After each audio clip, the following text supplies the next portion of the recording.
खुश आमदीद। आज हम बात करेंगे सेफिक्सिम के बारे में। ये एक बहुत आम एंटीबायोटिक है। तो अगर ये दवा किसी को तजवीज़ की गई है तो यहाँ दी गई मालूमात उनके लिए बहुत मददगार साबित हो सकती हैं।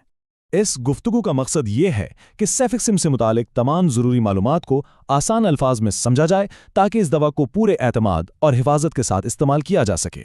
तो सबसे पहला और बुनियादी सवाल, सेफिक्सिम आखिर है क्या और ये काम कैसे करती है? चलें इसे समझते हैं।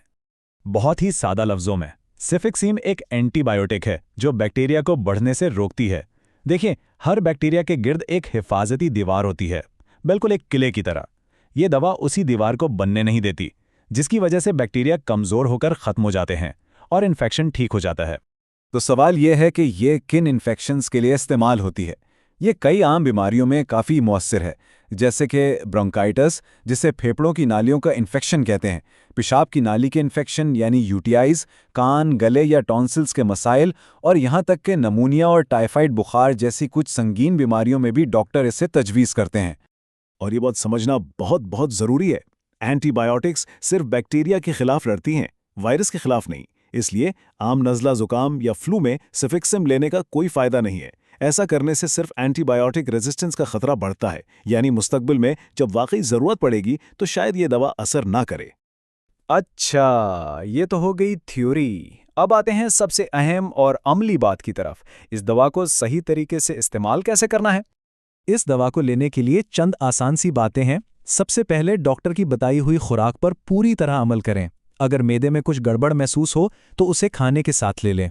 और अगर बच्चों के लिए शरबत की शक्ल में है तो हर बार देने से पहले बोतल को अच्छी तरह हिलाना और नापने के लिए सही चम्मच या सिरिंज इस्तेमाल करना बहुत ज़रूरी है। घर का आम चम्मच बिल्कुल नहीं। अगर कोई डोज छूट जाए तो जैसे ही याद आए ले लें, लेकिन अगर अगली डोज का वक्त करीब है तो फिर पिछली को छोड़ दें। ये समझें कि ये तमाम एंटीबायोटिक्स का सुनहरी उसूल है। अक्सर ऐसा होता है कि 2 दिन दवा खाने के बाद तबीयत बेहतर लगने लगती है और लोग दवा छोड़ देते हैं। ये बहुत बड़ी गलती है। ऐसा करने से जो कुछ बैक्टीरिया बच जाते हैं वो ज़्यादा ताकतवर होकर वापस हमला कर सकते हैं। इसलिए कोर्स मुकम्मल करना लाजमी है। अच्छा, हर दवा के कुछ न कुछ ज़िमनी असरात यानी साइड इफ़ेक्ट्स हो सकते हैं, तो ये जानना ज़रूरी है कि सेफिक्सिम के साथ क्या हो सकता है, ताकि बिला वजह परेशानी ना हो और ये भी पता हो कि कब डॉक्टर से रब्ता करना ज़रूरी है।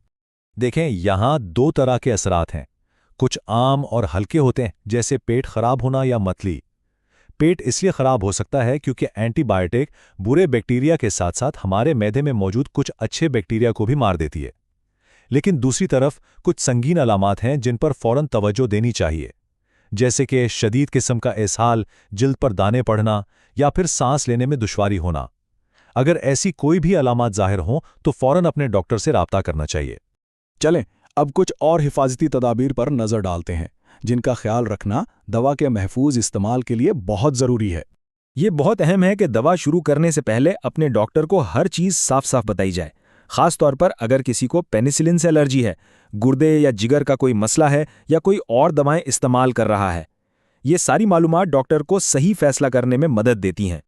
अब बात करते हैं दवा को रखने और अगर बच जाए तो उसे ज़ाया करने के सही तरीके की। इसे हमेशा ठंडी और खुश्क जगह पर रखना चाहिए, और हाँ, बच्चों की पहुंच से तो बिल्कुल दूर। और अगर दवा बच जाए तो उसे कूड़ेदान में या फ्लश करने के बजाय अपने फार्मासिस्ट से पूछें कि इसे महफूज तरीके से कैसे ज़ाया किया जाए। चलें, अब कुछ ऐसे सवालात पर बात करते हैं जो सेफिक्सिम के बारे में अक्सर लोगों के जहन में आते हैं। ये एक बहुत ही आम सवाल है। अक्सर लोग इन 2 मशहूर एंटीबायोटिक्स का मुवाजना करते हैं कि इनमें से कौन सी ज़्यादा स्ट्रॉन्ग है। तो क्या सेफिक्सिम अमोक्सिलिन से बेहतर है? देखें, हकीकत यह है कि ये दोनों मुख्तलिफ किस्म की एंटीबायोटिक्स हैं और दोनों का अपना अपना काम है। सेफिक्सिम का एक फ़ायदा यह है कि इसे अक्सर दिन में सिर्फ एक बार लेना पड़ता है और कुछ तहकीक के मुताबिक इससे मैदे के मसाइल भी कम होते हैं।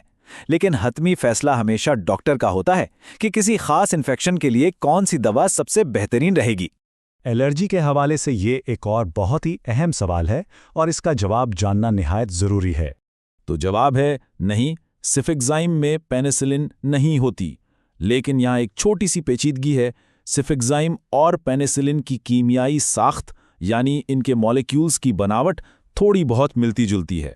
इस वजह से जिन लोगों को पेनिसिलिन से शदीद एलर्जी होती है